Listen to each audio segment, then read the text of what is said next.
Ashwini. I welcome you all today to my channel. Whenever you sleep at night, it is very important that your mind is in a calm and a peaceful state so that when you sleep, your body actually rejuvenates and repairs itself so that the next morning you're all energized and all focused and dedicated to take on the day. But nowadays that we are working so much from home, it has become very difficult to have a separation of a workspace where you are focused, dedicated, very energetic, and doing all the work, and at a home space where you are relaxed and rejuvenating. So when I started facing these issues, there are some few things that I did, some practical steps which I took that would now ensure that I am in a calm and a peaceful state of mind even while working from home, and that I go to sleep without any work thoughts or without any work related issues on my mind that will then disturb my sleep. So my working hours are from 1 p.m. to 10 p.m. Earlier, when I was in office, when it was 10 p.m., I would shut down my laptop, close it, put it in my bag, travel to my home space, and that's where my personal life began. But now that I'm already working from home, I don't have to go anywhere. So in that case, I would just continue working till late, and then it would just interfere, those work related thoughts would interfere when I'm trying to fall asleep during my bedtime. So now I decided let's just log off sharp at 10 p.m. But even that didn't work because after logging off also I would continuously have some random thoughts of whether I did this or did I check that email or did I reply to this person. So now what I have started doing is when it is 10 p.m. in the night, I would still sit there for 15-20 minutes because as it was the time that I would utilize while traveling when I was working from office. In these 15-20 minutes, I do not take up any new tasks. I try to see the activities for the day and I try to finish every left out task, or maybe I would check out all the emails and all the messages that have come to me. Basically, try to wrap up my workday in those 15-20 minutes. Now, there might be tasks which do not get wrapped up in that time, so I would literally brain dump all those tasks on a piece of paper, empty my brain out on that so that I will keep a note of it when I start my work the next day. So doing this brain dump has actually helped me to just not think about things because whatever has been left is left, but at least I have made a note of all these things to be doing the next day. So in that 15-20 minutes, my entire brain dump is done and I'm not thinking about work anymore. So when I leave my workspace, I am like a little bit relaxed and relieved that everything is being taken care.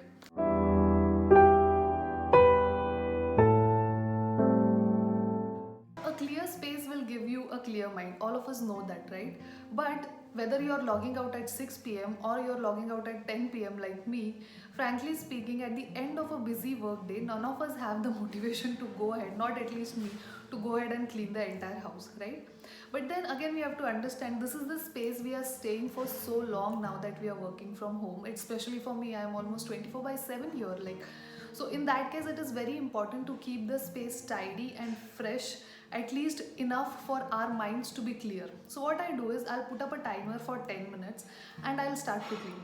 But to tell you honestly, even sometimes for those 10 minutes I cannot gather the motivation. So what I do is I'll put on my earphones, listen to some nice music, or some audiobook that I had to listen to, and just power through those 10 minutes so that I'm done with the tidying of the space.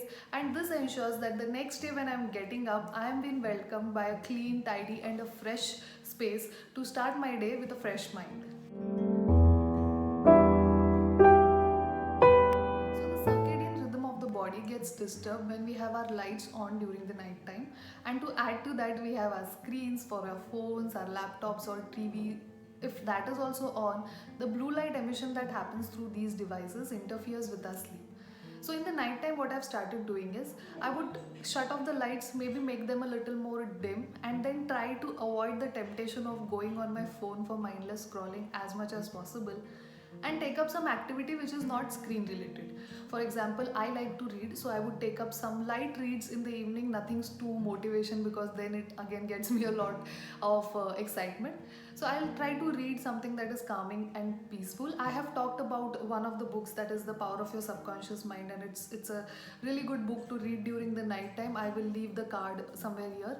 and you can go and check out that video. I've spoken a lot about it in that. So if you don't like reading, then you might just listen to some music, as I already said. Talk to your family members, or just go ahead and do some meditation in that case, if you are into all those things.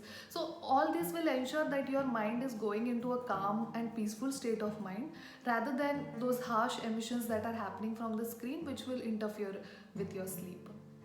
So during late in the night, many people have these cravings, right, to eat something that is obviously not healthy for our body. So what I do is, in order to ensure that I'm not hungry during the night time, 30 minutes before my bedtime, I will have some haldi doodh. Now, haldi doodh has been marketed with like a golden latte in the West, with its anti-aging benefits and antioxidants and all those properties. While all of this is true, then why don't we use our own age-old wisdom? So me and my husband will share a warm cup of haldi doodh, which generally means a warm cup of milk, and in that, as per your taste, maybe 1 teaspoon of haldi. And this will ensure that first, that you will not be hungry during the night, and secondly, along with those other benefits that I spoke about, haldi doodh also has a property to relax your mind and then make sure that you will be sleeping throughout the night without any disturbance. It is also nice to take use of this time to speak to your spouse or your family members who are there, and then just relax, have a nice relaxing conversation where you talk only about the positives throughout your day instead of talking about negatives. I mean, let's face it, what good is it going to do, right? So we take this time to just relax and have some fun conversations and talk only about the good things that have happened throughout the day, and just have a review of day, how it went and what things have worked in our favor towards our goals, and how can we do it better. So it's a nice bonding exercise that you can do with your parents, your family members, or in my case, like with your spouse. So this, when I do this, I just feel very relaxed and refreshed, and we have some nice laughs, and it just makes me forget all the worries that I had from the day. Now, there are basic hygiene principles that we all follow while going to bed, right? Like brushing your teeth, washing your face. But do you know that the most repairing of your physical system happens during the night time, which also includes your skin? Now, I am someone who did not take care of her skin for the most part of my life. But now, if you consider the scenario, everything is happening online, right? People notice you online. It's your skin that they notice first. And why just online? Even in the physical world, when people meet you, it is your skin that they notice, and it is the skin that they say it is a reflection of your health. So it is very important to spend some 5 to 10 minutes pampering yourself. And this does not just apply to girls. This is for guys as well. Because guys, come on, you also work hard, and you deserve that kind of a 5 to 10 minutes pampering to be done for yourself, because it just shows a little more respect towards yourself, and it just shows that I care about myself, right? So the only tip here is, whatever skincare routine you are trying to adopt, make sure it is, of course, as much as is needed for your skin, but as minimal as possible, so it is easy for you. And finally, when it is time to go to sleep, what I do is I stay in my bed for 1 or 2 minutes and express some gratitude towards the day I had. Now, there might be some positives of the day, there might be some negatives of the day, but focusing only on the positive basically helps you to focus your attention. And then, when you go to sleep, your subconscious mind kind of gets activated and tries to attract only those positive things in your life. Now, this might be woohoo for some people, but it is always good to go to bed with good memories of the day that you had, rather than having some not so good memories, which, or for things that did not go as per your plan. And once you do all these things, I am sure that you will fall asleep like a baby, very peaceful and in a calm state of mind, so that the next day when you get up, you're all energized and activated and energetic to take on the day. I hope this video had some value, and if it did, make sure to leave a thumbs up. It always means a lot when you show some love towards the channel and towards the video. And I have created some other videos also right here, which you can check out, and I will see you in the next video. Bye.